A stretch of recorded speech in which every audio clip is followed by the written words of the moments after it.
રિક્ષા ભાડામાં તોતિંગ વધારો. રિક્ષા ભાડામાં સત્તાવાર વધારો. સરકારની મંજૂરી. મિનિમમ રિક્ષા ભાડું હવે ₹25 વસૂલાશે. રનિંગ ભાડું 15થી વધારી 20 કરાયું.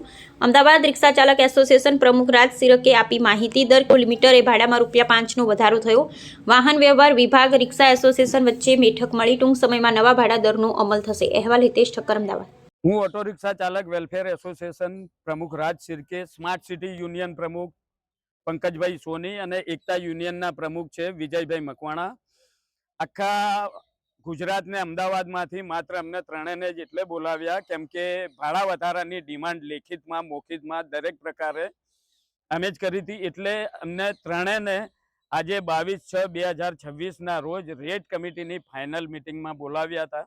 તેનામાં અમદાવાદના ડીસીપી શ્રી હતા, ટ્રાન્સપોર્ટ કમિશનર શ્રી રાજેશ કુમાર હતા અને જે ચૌધરી સાહેબ હતા અને અમદાવાદ આરટીઓ પણ હતા.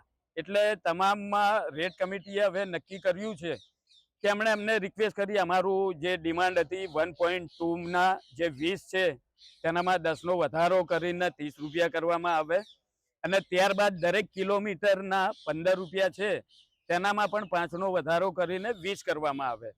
એટલે તમામ ગણતરીઓ રેટ કમિટી દ્વારા અને અમારા દ્વારા નક્કી કરવામાં આવી. તો એમણે રિક્વેસ્ટ કરી કે હાલ મોંઘવારી ખૂબ જ છે, યુદ્ધનો માર પણ પબ્લિક ભોગવી રહી છે, એટલે તમે થોડું ઘણું આની અંદર કંઈક પબ્લિક માટે, લોકો માટે, પેસેન્જર માટે કંઈક કરી શકતા હોય તો તમે કરી શકો છો. તો સાહેબ કીધું કે અમે શું કરી શકીએ. તો એમણે કીધું કે આપ જે 30ની ડિમાન્ડ કરો છો તેમાં 5નો અમે ઘટાડો કરીએ અને 25 કરીએ તો ચાલશે. તો અમે પબ્લિકને રાહત મળે, પ્રજાને રાહત મળે, પેસેન્જરને રાહત મળે આ મોંઘવારીમાં. એટલે રિક્ષા ચાલકો પણ લોક ઉપયોગી છે એ બતાવવા માટે અમે ₹5નો ભોગ લીધો છે ને અમે હવે 1.2ના 30ની જગ્યાએ અમે ₹25 સ્વીકાર્યા છે. અને ત્યારબાદ રનિંગ દરેક કિલોમીટરના જે 15 હતા તેનામાં પણ 5નો વધારો કરીને હવે 20 થયા છે.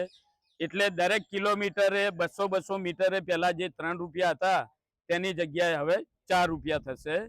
અને આ રેટ કમિટીના અને ટ્રાન્સપોર્ટ કમિશનર શ્રીના આ તમામ લોકો જે પણ રેટ કમિટીમાં અમારી સાથે જેટલા પણ લોકો હતા તે તમામને હું અભિનંદન આપું છું કે અમારી ડિમાન્ડ એમણે સાંભળી અને કાયદેસર રીતે મીટિંગ કરીને આ વસ્તુઓ હવે આગળ વિભાગમાં પહોંચાડી છે. એટલે એનો નોટિફિકેશન નંબર આવી જશે. એટલે આમ તો આજથી જ ભાડો વધારો કહેવાય, પણ જ્યાં સુધી નોટિફિકેશન નંબર ના આવે ત્યાં સુધી આપણે એનો ઉપયોગ ના કરાય.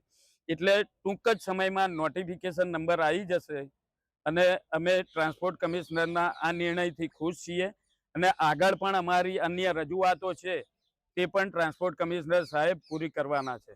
જય હિન્દ, જય ભારત.